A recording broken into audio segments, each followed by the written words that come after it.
اور ان کے ساتھ 11 سیاسی جماعتوں نے دھرنے کا اعلان کر دیا ہے۔ جی ڈی اے نے جو دھرنا سندھ میں دیا ہے وہ پاکستان کی تاریخ اور سندھ کی تاریخ کا سب سے بڑا دھرنا ہے۔ اس سے پہلے کبھی بھی لوگ دھاندلی کے خلاف اتنے بڑے میسو پیمانے کے اوپر پروٹیسٹ نہیں ہوئے۔ اس کی وجہ یہ ہے کہ لوگوں دھاندلی تو ہوتی تھی، لوگوں کو پتہ نہیں چلتا تھا، اور کرنے والے بھی اس صفائی کے ساتھ دھاندلی کرتے تھے کہ شواہد ہی نہیں چھوڑتے تھے۔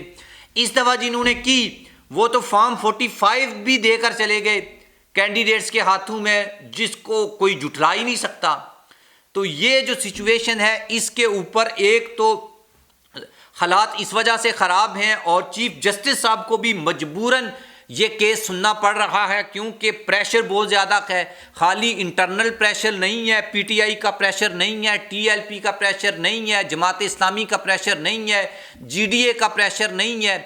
بلکہ اب تو انٹرنیشنل پریشر بھی آ چکا ہے، کیونکہ پی ٹی آئی نے جو ثبوت یا جو فارم 45 انٹرنیشنل میڈیا کو دکھائے ہیں، تو اس کے بعد تو اب کسی قسم کا کوئی شک بچا ہی نہیں ہے کہ بھائی دھاندلی نہیں ہوئی۔ تو جب کوئی شک نہیں بچا تو وہ بھی پریشر ہے کہ بھائی پاکستان کی عدالتیں کیا کر رہی ہیں، اتنے بڑے پیمانے کے اوپر الیکشن کو چوری کر دیا گیا ہے، اور ایک سیاسی جماعت جو یہ دعویٰ کرتی ہے کہ ان کی 80 سیٹیں جو ہیں وہ لے لی گئی ہیں، اور ایک ایسا الیکشن جس میں ایک سیٹ کے اوپر وہ شخص جس کو لندن سے اسپیشل پروٹوکول کے تحت وزیر اعظم بنانے کے لیے بلوایا گیا تھا، اس کو منصیرہ میں شکست ہوگی، اور دوسری جو سیٹ ہے اس میں بھی وہ فارم 45 کے مطابق نہیں جیت رہا۔ تو اس کا مطلب یہ ہے کہ اگر وہ شخص ہار خواہ ہے تو بھائی اس کے نام کے اوپر جنہوں نے الیکشن لڑا ہے تو وہ کیسے الیکشن جیت گئے؟ تو یہ سوال تو ہے اور جینون سوال ہے۔ تو اب پاکستان تحریک انصاف نے میسو پیمانے کے اوپر جو پروٹیسٹ کا اعلان کیا ہے، شیر افضل مروت صاحب نے کیا ہے، اور پنجاب میں کے پی کے میں اور دوسری سیاسی جماعتیں بلوچستان میں سندھ میں بڑے میسو پیمانے کے اوپر پروٹیسٹ کر رہی ہیں، اور یہ جو پروٹیسٹ ہے اس کو کسی بھی صورت اگنور نہیں کیا جا سکتا، اور یہی وجہ ہے کہ اب چیف جسٹس صاحب نے ڈنڈا اٹھا لیا ہے۔ اور جیسا کہ میں نے آپ کو پچھلی ویڈیو میں بتایا تھا کہ بھائی جن آفیسرز نے فارم 45 بنائے ہیں، انہوں سے جب یہ پریشر ان کے اوپر مبینہ طور کے اوپر ڈالا گیا تو انہوں نے اس طریقے سے بڑے بلنڈرز کیے ہیں فارم 47 میں کہ بھائی یہ ٹریبونلز میں اور عدالتوں میں جا کے اڑ جائیں گے، اور جب ایسی سچویشن یا جو ثبوت میڈیا کے سامنے رکھے ہیں پی ٹی آئی نے، تو وہ اگر چیف جسٹس صاحب کے سامنے رکھ دیے گئے تو پھر تو معاملہ خراب ہوگا، پھر تو بات چلے گی، تو پھر بات تو بہت دور تلک جائے گی۔ تو اصل میں اب پی ٹی آئی کے ہاتھ میں گیم ہے، اور عمران خان صاحب کو آپ نے جو ووٹ دیا ہے اس کی طاقت سے عمران خان صاحب اب اتنے طاقتور ہو چکے ہیں کہ بھائی جو لوگ ان کے ساتھ مذاکرات کے لیے جاتے ہیں تو عمران خان ابھی بھی وہ ڈیفینسو نہیں بلکہ اوفینسو جو سچویشن ہے اس میں، بھائی میرے سے بات کرو، میں جیتا ہوں تو میری بات مانو نا۔ تو ان کی بات کیا ہے کہ بھائی یا سیٹیں واپس کرو یا پھر الیکشن کو واپس کرواؤ، تو دو ہی آپشن ہیں، ان میں سے کسی ایک کا انتخاب اب آپ کو کرنا پڑے گا۔ بہرحال آپ کیا اوپینین رکھتے ہیں کہ بھائی پاکستان تحریک انصاف کی جو سیٹیں چھینی گئی ہیں، اگر یہ سیٹیں واپس مل جائیں تو یہ زیادہ بہتر ہے، یا پھر جو الیکشن ہی دوبارہ ہونے چاہیے اور عمران خان صاحب کو بھی اس میں حصہ لینا چاہیے اور اس جیت کے نتیجے میں عمران خان وزیر اعظم بننے چاہیے، یا پھر انہی سیٹوں کو واپس کیا جائے اور عمران خان کی سزائیں معاف کی جائیں، اور اس کے بعد خان صاحب ضمنی الیکشن کے اوپر الیکشن لڑیں اور پھر پرائم منسٹر بن جائیں، تب تک عمر ایوب جو ہیں ان کو وزیر اعظم بنا دیا جائے۔ تو یہ والی سچویشن ہے، آپ اس کے اوپر جو ہے وہ اپنی اوپینین ضرور لکھیے گا کہ بھائی اس سچویشن میں پی ٹی آئی کے ساتھ جو بن چکی ہے اس میں بہتر آپشن کیا ہے۔ اور اچھی بات یہ ہے کہ بھائی دوسری سیاسی جماعتوں نے بھی پاکستان تحریک انصاف کا ساتھ دیا ہے، اور اسپیشلی کریڈٹ ان کینڈیڈیٹس کو جاتا ہے جنہوں نے جو خود تو الیکشن ہار گئے لیکن انہوں نے یہ تسلیم کیا کہ بھائی ہم تو ہار گئے ہیں لیکن اس حلقے میں پی ٹی آئی کا بندہ جیتا ہے، اور ہمارے پاس جو فارم 45 ہے اس کے مطابق بھی پی ٹی آئی کا بندہ جیتا ہے، تو اس لیے حق پی ٹی آئی کا بنتا ہے۔ حالانکہ وہ ان میں کچھ بڑے کٹر جو ہیں وہ پی ٹی آئی کے خلاف سیاسی جماعتیں ہیں، لیکن انہوں نے جو حق کی بات کی ہے اس کو ماننا چاہیے۔ جماعت اسلامی نے بات کی ہے، سعد رضوی صاحب نے یہ بات کی ہے، ٹی ایل پی والوں نے، ایون مسلم لیگ نون کے کچھ ایسے لوگ ہیں، اچھے لوگ ہیں نون لیگ میں بھی، انہوں نے یہ کہا ہے۔ اسپیشلی اگر بات کروں تو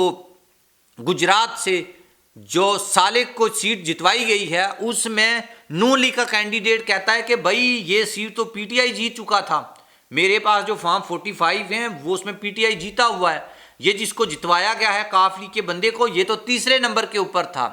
تو یہ اندازہ آپ لگا لیں کہ بھائی پی ٹی آئی کے ساتھ اتنے بڑے پیمانے کے اوپر میسو لیول کے اوپر زیادتی ہوئی ہے کہ بھائی اب مخالف جو لوگ ہیں وہ بھی پی ٹی آئی کا ساتھ دے رہے ہیں۔ آپ بھی اس کے اوپر اپنی اوپینین ضرور جو ہے وہ لکھیے گا۔ اللہ حافظ۔